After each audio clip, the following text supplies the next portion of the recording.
오늘 부활절은 최고의 믿음이라는 제목으로 말씀을 들을 때 큰 은혜 받는 여러분 되시기를 주님의 이름으로 축복합니다. 믿음에는 단계가 있습니다. 입문자의 믿음은 하나님이 나를 사랑한다는 것을 깨닫는 것입니다. 그리고 중급의 믿음이 있습니다. 이것은 예수 그리스도께서 나를 위하여 고난 받으시고 십자가에 돌아가셨다는 것을 이제 이 피부로 실감하는 것입니다. 그리고 최고급의 믿음은 예수 그리스도께서 부활하셨다는 이 믿음을 갖는 것입니다. 그런데 우리가 알고 보면 다 초급 입문자의 믿음에 머물러 있는 것입니다. 하나님이 나를 사랑해 준다는 것은 내가 알고 있는데 예수 그리스도께서 나를 위하여 십자가에 돌아가시고 피를 흘리셨다는 그것은 교리적으로 알고 지식적으로 알지만은 내 피부로 느끼지를 못하는 것입니다. 그래서 예수 그리스도의 고난에 동참하지도 못하고 그 십자가를 바라보면서 나를 위해서 십자가에 돌아가신 예수님을 생각하며 눈물을 한 방울 흘리지도 않는 것입니다. 그리고 내가 부활을 믿는 줄 알았습니다. 그러나 그 부활은 막연한 부활, 교리적인 부활, 공부해서 얻은 그런 지식의 부활, 이런 부활이지 진정 내 속을 들여다보면은 내가 부활을 믿지 못하고 있다는 것입니다. 대부분의 사람이 다 그렇게 부활을 믿지 못하고 있습니다. 성경에 마르다라는 여인이 나옵니다. 이 여인은 베다니아에 살고 있습니다. 그 동생은 마리아이고 그 오라비는 나사로입니다. 예수님께서 예루살렘에 가실 때마다 베다니아에 머무시고 그 집에 머무시면서 그 집에서 같이 식사도 나누시고 그들에게 말씀도 가르쳐 주었습니다. 예수님께서 그 집을 특별히 사랑했습니다. 그런데 예수님께서 비부의 소식을 듣습니다. 사랑하는 나사로가 병들어 죽게 되었다는 것입니다. 예수님께서는 그 비부의 소식을 듣고도 이틀을 더 지체하십니다. 이틀을 지체하는 동안에 나사로는 그만 죽었습니다.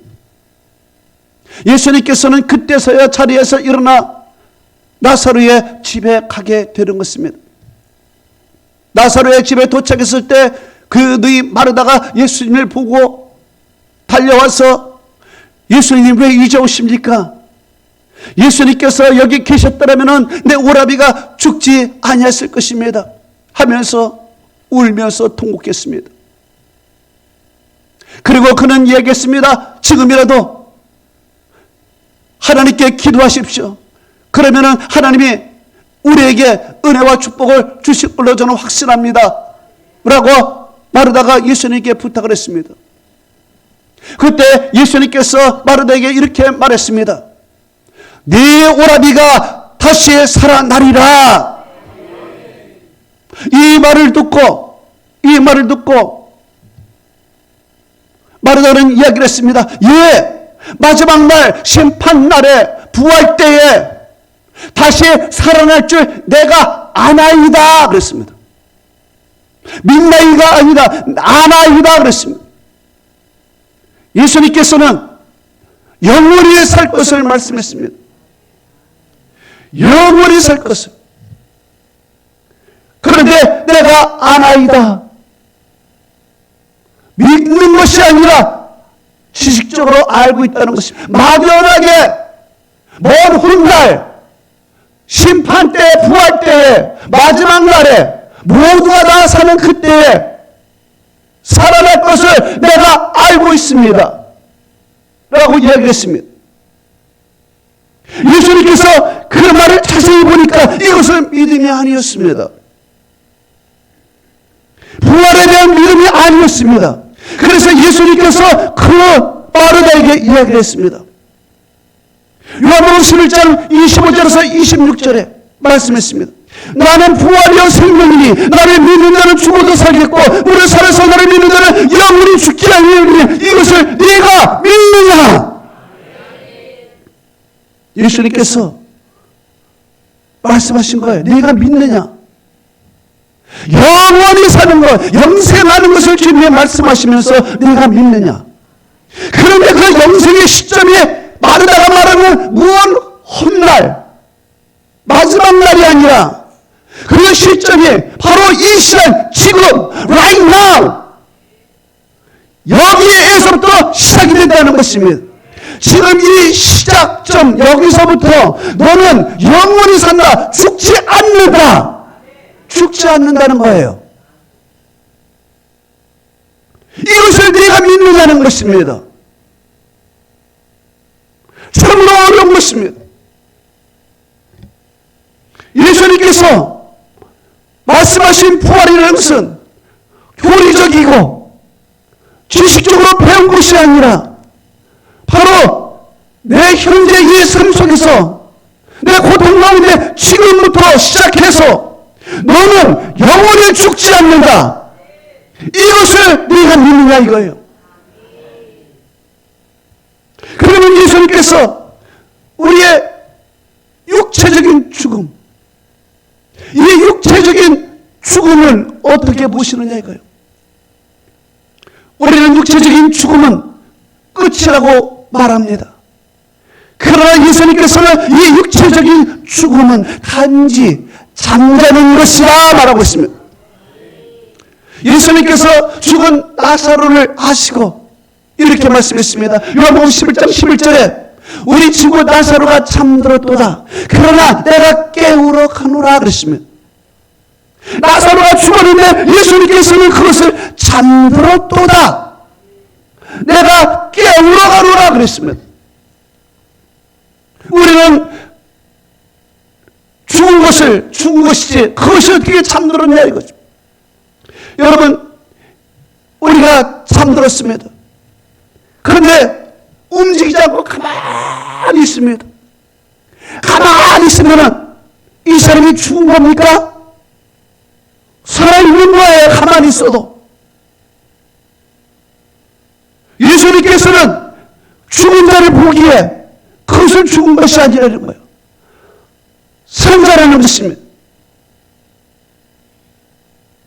그러니까 이것을 네가 믿느냐 이야기하니까 그때서야 마르다가 이런 이야기를 합니다. 요한복음 11장 27절에 주여 그러하오이다. 주는 그리스도시요 세상에 오실 하나님의 아들이심을 내가 믿나이다 그랬습니다. 부활을 믿느냐고 얘기하는데 그는 예수님을 믿습니다. 물론 믿는 것이죠. 믿는 거예요. 그러나 그 말은 좀 동문서답인 것입니다. 예수님께서 그 믿음에 대해서 깊이 들어가니까 그는 어리둥절한 것입니다. 그러니까 내가 믿나이다 라고 이야기를 했지, 내가 부활 지금 삽니다, 내 오빠가 지금 삽니다 라고 그는 대답을 못했습니다. 그리고 나서 그 자리를 빨리 피하고 싶은 거죠. 예수님과 더 깊이 대화하다가는 내가 이상한 여인이 되니까 빨리 피하고 싶어요. 그래서 28절에 보니까 마리아에게 예수님이 너를 부르신다, 빨리 가봐라 그랬습니다. 그러니까 마리아가 빨리 오고 자기는 그 자리를 피했습니다. 이제 주제를 다른 데로 돌리고 싶은 것입니다. 이제 마리아가 예수님께 왔습니다. 마리아도 역시 마르다처럼 이야기를 했습니다. 주여, 주님이 여기 계셨더라면 우리 오라비가 죽지 아니었을 것입니다. 이야기를 합니다. 역시 똑같은 거예요. 역시 마리아도 부활을 믿지 않는 것입니다. 마리아가 누구입니까?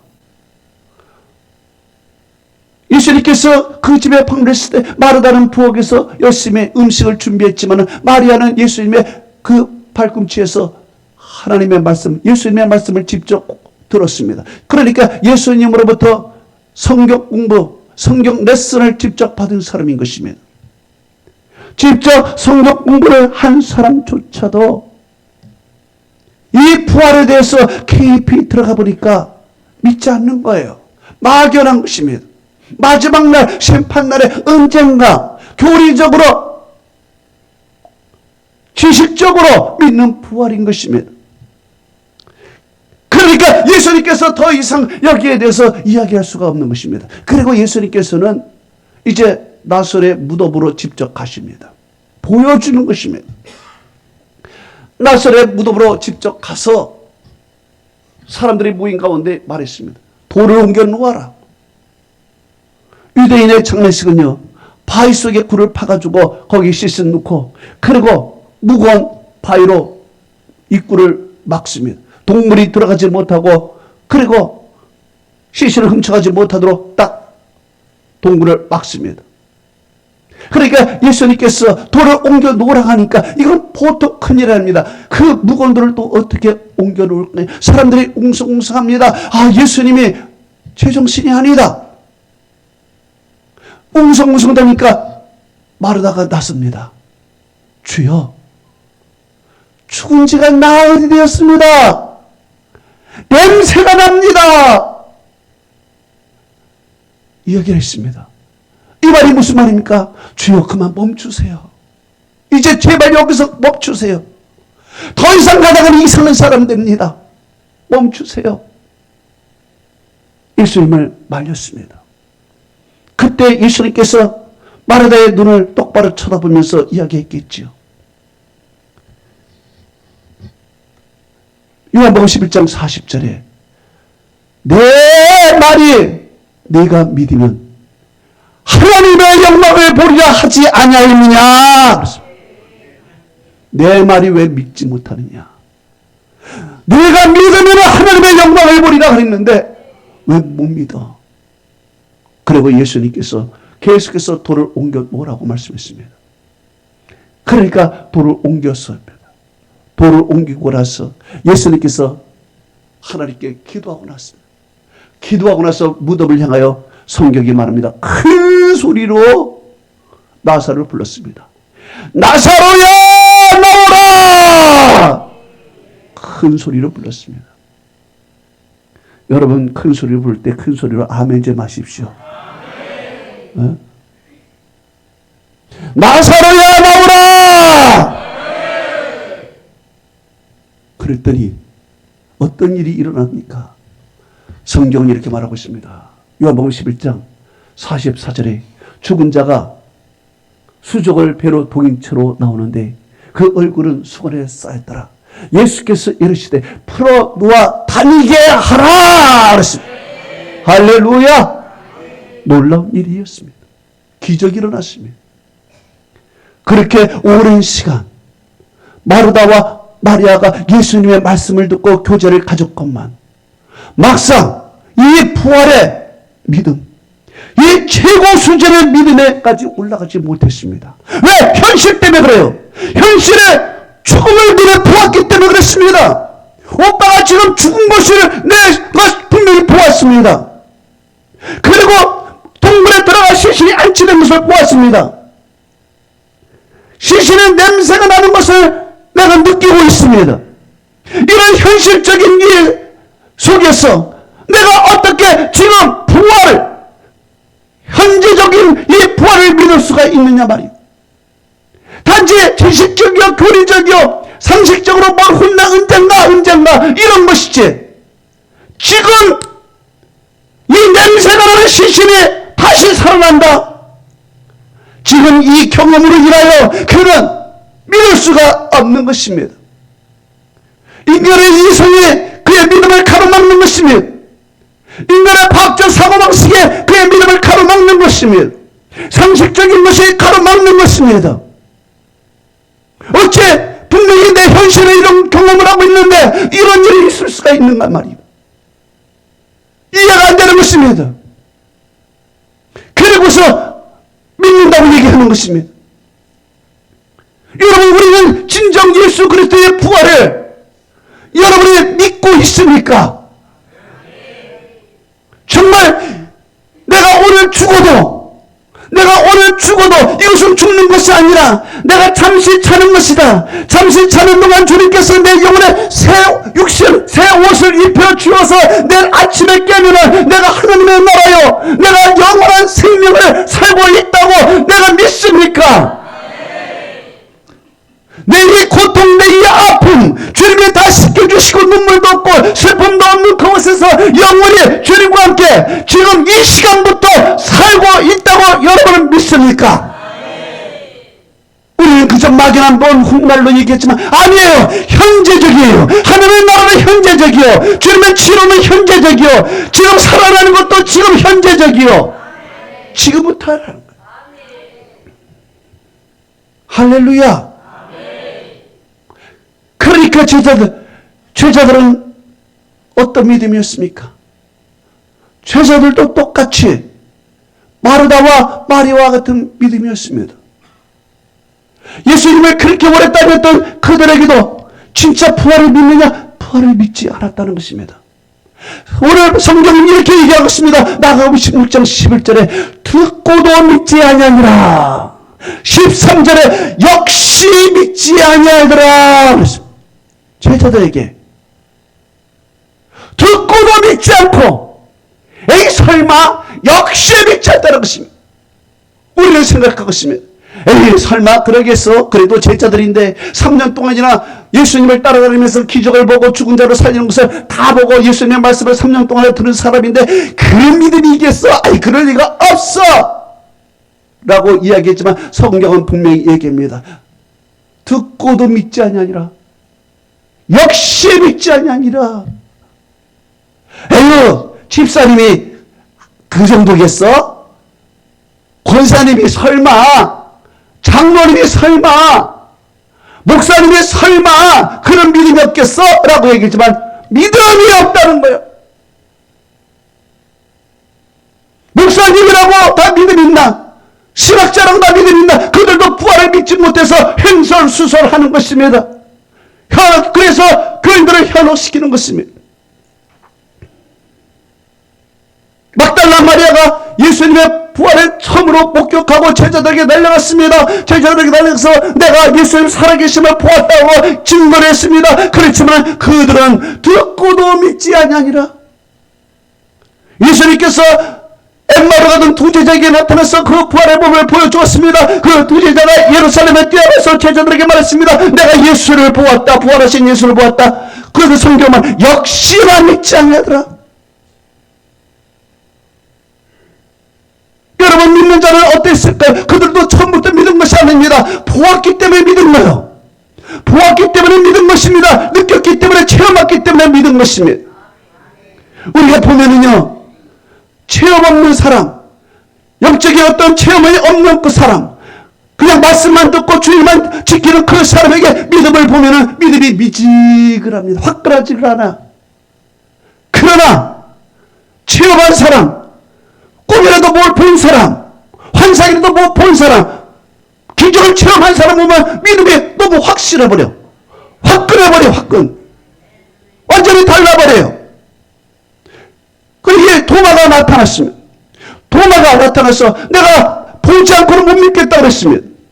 전혀 내가 보지 않고, 내가 경험하지 않냐고, 내가 체험하지 않냐고 예수 그리스도의 부활을 못 믿겠다고 그런 얘기했습니다. 그런데 예수님께서 나타나셔서 도마에게 얘기했습니다. 요한복음 20장 27절에 도마에게 얘기했습니다. 믿음 없는 자가 되지 말고 믿는 자가 되라. 29절은 이렇게 말씀했습니다. 너는 나를 본 고로 믿느냐? 보지 못하고 믿는 자들은 복이 있도다 그랬습니다. 보지 못하고 믿는 자들은 복이 있대. 여러분, 보고서 믿는 건 누구나 할 일이지. 내가 만져보고 보고 체험한 것을, 그걸 믿는 것은 누구나 할 일이지. 그게 누구의 복이요? 당연한 것이지. 그러나 내가 보지 않고, 내가 경험하지 않고, 만져보지도 않고 말씀만 들었고 믿는 자가 참 복되다는 것입니다. 왜 그렇습니까? 자기의 이성을 내려놓고 자기의 생각을 내려놔야 그때서야 믿을 수 있기 때문에 이것이 참 믿음이요 최고의 믿음이라는 것입니다. 보지 않고 믿는 자들을, 이것이 가장 큰 믿음, 최고의 믿음이라는 것입니다. 이런 최고의 믿음을 갖지 못한 제자들에게 예수님이 나타나신 것입니다. 예수님이 나타나시니까 그때서 예수님을 믿게 된 것입니다. 그런데 예수님께서는 그를 꾸짖었습니다. 왜 꾸짖었습니까? 너희들은 최소한 남들보다 최고의 믿음을 가져야 되지 않겠느냐? 내가 3년 동안이나 너희들에게 말씀하고 3년 동안이나 너희들에게 보여주고 3년 동안이나 기적을 보여주고 3년 동안이나 죽은 자가 살리신 것을 네 눈으로 보았으면 이제 내가 살아나는 것, 부활한 것을 이제 듣고도 믿어야 되지 않겠느냐? 그런데 너희들은 왜 그렇게 믿음이 없냐? 너희들은 최소한 최고의 믿음을 가지고 있어야 되지 않느냐? 그를 꾸짖은 것입니다. 이런 최고의 믿음이었기 때문에 마가복음 10장 16절에는 죽은 것을 보시고 절망하며 슬퍼하며 울고 있다고 얘기하는 것입니다. 이런 부활의 믿음이었기 때문에 현재적 사는 부활의 믿음이었기 때문에 이런 어려운 일을 보면 절망하고 슬퍼하고 우는 거예요. 소망이 없기 때문에 그래요. 여러분, 왜 인생에 고난당하고 어려움을 당하고 질병에 손을 덮이고 죽음 앞에 있으면 왜 절망하고 슬퍼하고 울고 있을까요? 소망이 없어서. 소망이 없기 때문에 그래요. 그냥 있어도 혼나 은된다. 상식적으로, 교리적으로 그렇게 알기 때문에 내가 진정으로 믿음이 없는 거예요. 그래서 예수님께서 그들에게 나타나서 꾸짖었어요. 뭐라고 꾸짖었을까요? 두 가지를 꾸짖었습니다. 첫째는 믿음 없는 것을 꾸짖었고 두 번째는 마음이 완악한 것을 꾸짖었어요. 성경은 이렇게 말하고 있습니다. 마가복음 16장 14절에 예수께서 그들에게 나타나 그들의 믿음 없는 것과 마음이 완악한 것을 꾸짖으니 이는 자기가 살아난 것을 본 자들의 말을 믿지 아니함이로라 그랬습니다. 자, 그들은 듣고도 믿지 않았어. 왜 그랬습니까? 믿음이 갇혀 있었던 것입니다. 믿음이 어떻게 갇혀 있습니까? 믿음이 내 이성 속에 갇혀 있어요. 믿음이 내 과학적 사고 방식 속에 딱 가둬버렸습니다. 믿음이 인간적 상식 속에 딱 가둬버린 것입니다. 그래서 이 부활이라는 초자연적인 역사가 일어나면 일단은 이 이성이 나가서 해석을 합니다. 이성적으로 보면 이거는 아닌데 그럴 리가 없어 라고 판단하고 안 믿어버린 것입니다. 기적이 일어나면 화학적인 사고방식을 딱 내세워서 해석을 합니다. 이것은 논리로 안 맞아. 화학적으로 안 맞아. 어떻게 중력의 법칙을 이기고 예수님이 승천할 수 있어? 어떻게 자연의 법칙을 무시하고 죽은 자가 살아날 수가 있어? 이것은 과학적으로 안 돼. 의시야. 안 믿어버리는 것입니다. 어떤 사건이 생기면 상식적인 틀 안에 딱 가둬버리는 것입니다. 이거는 상식적인 인간의 상식적으로 이것은 안 되는 얘기야. 그럴 리가 없어. 그럴 수가 없어. 역시 안 돼. 라고 우리는 판단해버리는 것입니다. 그래서 믿음이 이런 이성의 틀 속에, 과학적인 틀 속에, 상식적인 틀 속에 가둬버려서 이 믿음이라는 것이 역사하지 못하고 그저 하나님을 공간 속에 재현해버리는 것이고 인간의 사고방식에 하나님을 재현해버리는 것입니다. 그러나 하나님의 드러나는 믿습니까? 성경을 보면 하나님은 처음부터 비상식적이고 비과학적이고 비논리적이고 비이성적이십니다. 태초에 하나님의 말씀으로 천지를 창조한 것이 이것이 과학적인 것입니까? 혼의 바다가 갈라진 것이 이것이 자연적인 것입니까? 에녹이 승천하고 엘리야가 승천하고 예수님이 승천한 것이 이것이 과학적이란 말이에요. 처음부터 성경은 비과학적이고 비논리적이고 비이성적입니다. 도대체 믿을 수가 없는 것입니다. 그러나 믿을 수가 있는 것이 무엇이냐? 바로 초월자이신 하나님이 하시는 일이기 때문에 그래요. 초월자이신 하나님, 시간 공간의 제한이 있습니까? 중력의 법칙에 하나님이 묶여 있습니까? 자연의 법칙에 하나님이 묶여 있습니까? 하나님은 이 모든 것을 초월하시고 시간 공간을 다스리고 모든 자연의 법칙을 다스리는 초월자 하나님이 하시는 일이기 때문에 우리가 믿을 수 것입니다. 예수님의 탄생도 어찌 예수님의 탄생도 이거는 초월이에요. 인간의 자연 법칙으로 될 수 없는 것입니다. 어떻게 여자 혼자서 아기를 낳을 수 있겠습니까? 있을 수가 없는 비의학적인 것입니다. 또 예수 그리스도께서 어떻게 죽은 자 가운데 살아났습니까? 이것이 비논리적이고 비상식적이고 비과학적이고, 어떻게 주님께서 승천하셨습니까? 중력 이후 어떻게 승천하셨습니까?